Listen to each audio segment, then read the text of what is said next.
Sa pagpapatuloy ng ating balitaan, sugatan ng 7 katao sa salpukan ng isang kotse at pampasaherong jeep sa Davao City.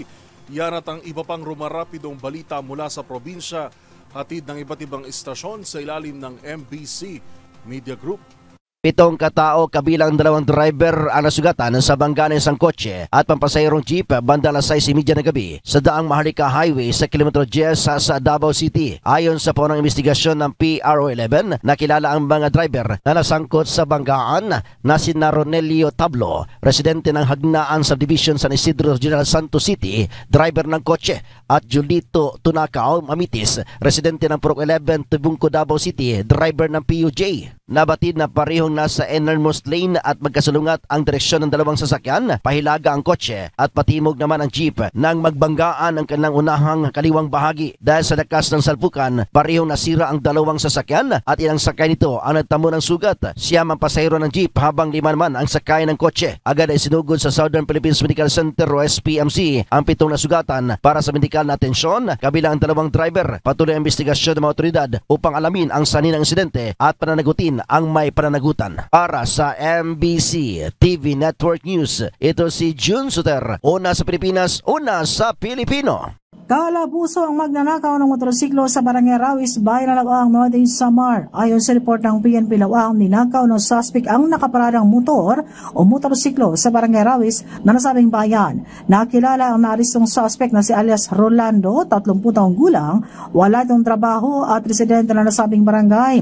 Ayon sa PNP, ang suspect ay naaristo sa loob lamang ng 5 minuto sa isinagawang follow-up operation na nagresulta sa matagumpay na pagkakadakip na nasabing akusado. Nabawi rin ng mga pulis ang ninakaw na motorsiklo. Matapos ang pagkakadakip ay pinaalam sa nasabing suspect ang kanyang mga karapatang konstitusyonal at dinala ito sa Lawaang Municipal Police Station para sa tamang disposisyon. Samantala, ang na-recover na motor ay pansamantalang nasa kustodiya sa impilan ng Lawaang Municipal Police Station. Nahuli agad ang suspect ayon sa report ng PNP dahil na rin sa presensya ng mga pulis sa labas kung saan mabilis na natawagan para sa agarang pagresponde.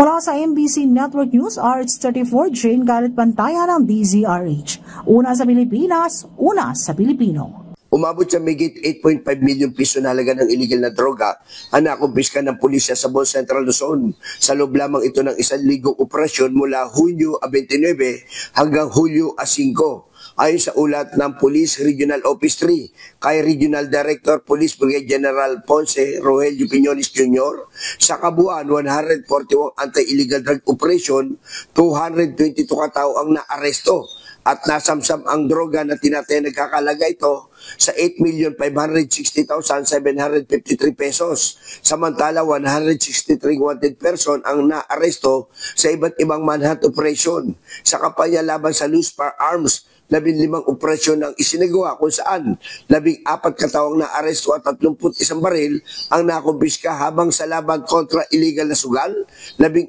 operasyon ang ikinasa na nagresulta sa pagkakaaresto ng 40 individual at nakumpiska ang humigit kumulang 16,000 pisong pera na pusta sa sugal. Patuloy ang pinaigting na kampanya ng Pro3 laban sa kriminalidad upang matiyak ang kapayapaan at kaayusan sa rehiyon. Para sa MBC TV Network News, Danny Kumilang, RH37, una sa Pilipinas, una sa Pilipino. Patay ang isang rider matapos sumalpok ang minamaneho nitong motorsiklo sa kasalubong na ambulansya sa Maharlika Highway sa Barangay San Isidro, Atimunan, Quezon. Kinilala ang biktima sa pangalang Ramer, 51 anyos, residente ng Barangay Sunwan, Atimunan, Quezon. Ayon sa report ng Atimunan Police, bandang alas 5:30 ng hapon, tinatahak ng motorsiklo ang northbound direksyon ng mapasadlak ito sa kanang shoulder ng kalsada. Nang subukan itong bumalik sa linya, tuluyan na itong nawala ng kontrol at napapunta naman sa kasalubong na linya at bumangga sa kaliwang bahagi ng paparating ng nasabing ambulansya. Nagtamo ang biktima ng matinding pinsala sa ulo at iba pang bahagi ng katawan matapos agad na dinala sa Doña Marta Hospital, ngunit idineklara ito na wala ng buhay ng sumuring doktor. Ito si Benjancho kaya nag-uulat para sa DZRH, una sa Pilipinas, una sa Pilipino.